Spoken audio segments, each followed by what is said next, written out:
สร็จเรียบร้อยครับ วันนี้ตี 1ทำอะไรอ่ะ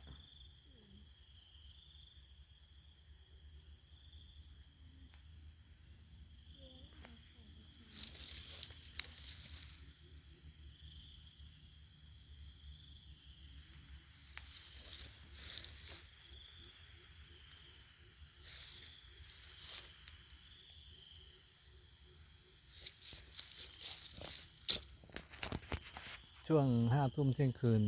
เราจะไม่ค่อยเหงาสวนข้างๆเขาจะมากรีดด้วยนะครับ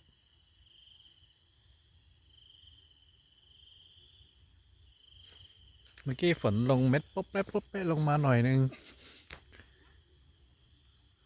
อันนี้ประจันโผล่มาแล้ว